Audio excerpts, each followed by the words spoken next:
rejetant donc toute méchanceté et toute ruse, la dissimulation, l'envie et toute médisance. Désirez comme des enfants nouveau-nés le lait spirituel et pur, afin que par lui vous croissiez pour le salut. Si vous avez goûté que le Seigneur est bon, approchez-vous de lui, pierre vivante, rejetée par les hommes mais choisie et précieuse devant Dieu.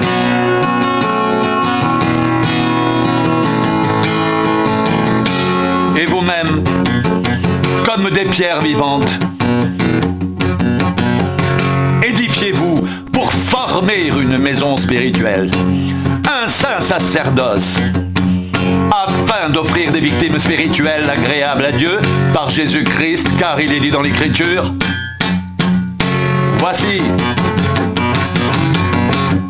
je mets en Sion une pierre angulaire, choisie, précieuse, et celui qui croit en elle ne sera point confus. L'honneur est donc pour vous qui croyez. Mais pour les incrédules, la pierre qu'ont rejetée, ce qui bâtissait est devenu la principale de l'angle, et une pierre d'achoppement, et un rocher de scandale. Ils s'y heurtent, pour n'avoir pas cru à la parole. Et c'est à cela qu'ils sont destinés. Vous, au contraire, vous êtes une race élue, un sacerdoce royal, une nation sainte, un peuple acquis, afin que vous annonciez les vertus de celui qui vous a appelé des ténèbres à son admirable lumière. Vous qui autrefois n'étiez pas un peuple, et qui maintenant est le peuple de Dieu. Vous qui n'aviez pas obtenu miséricorde, et qui maintenant avez obtenu miséricorde.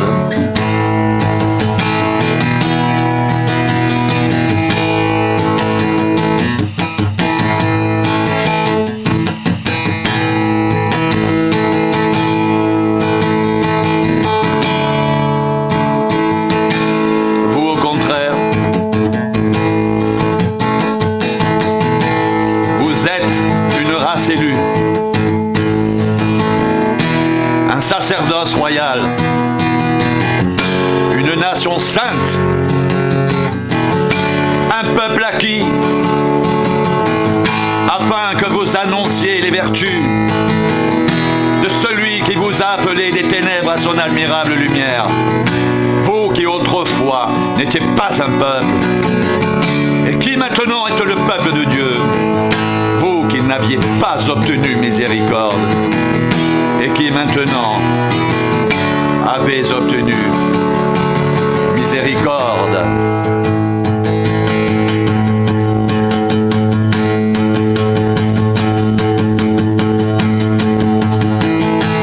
Vous savez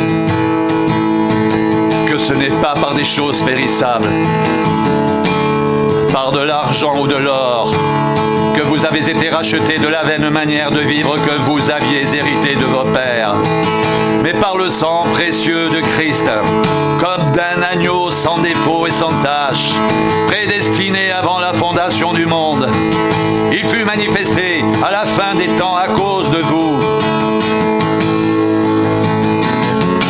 Par lui, vous croyez en Dieu qu'il a ressuscité des morts et lui a donné la gloire, en sorte que votre foi et votre espérance reposent sur Dieu.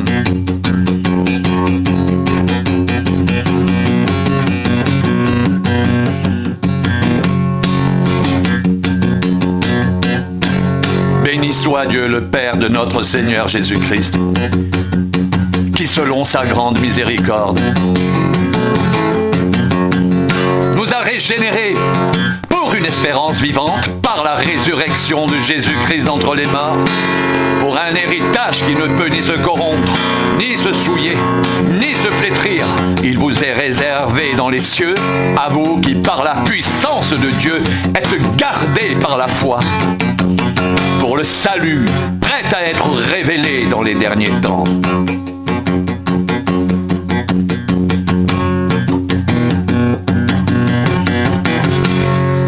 c'est là ce qui fait votre joie. Quoique maintenant, puisqu'il le faut, vous soyez attristés pour un peu de temps par diverses épreuves, afin que l'épreuve de votre foi, plus précieuse que l'or périssable qui cependant est éprouvé par le feu, ait pour résultat la louange, la gloire et l'honneur lorsque Jésus-Christ apparaîtra.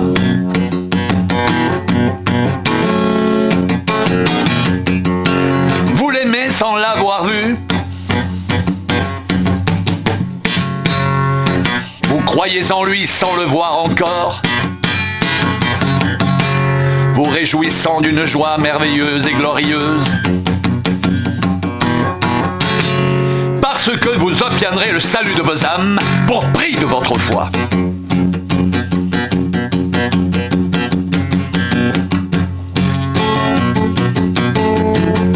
Les prophètes qui ont prophétisé, touchant la grâce qui vous était réservée, ont fait de ce salut l'objet de leurs recherches et de leurs investigations.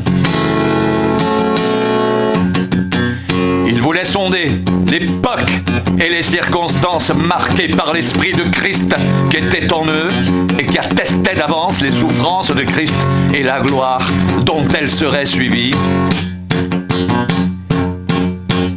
Il leur fut révélé que ce n'était pas pour eux-mêmes, mais pour vous, qu'ils étaient les dispensateurs de ces choses que vous ont annoncées maintenant, ceux qui vous ont prêché l'Évangile par le Saint-Esprit envoyé du ciel et dans lesquels les anges désirent plonger leur regard.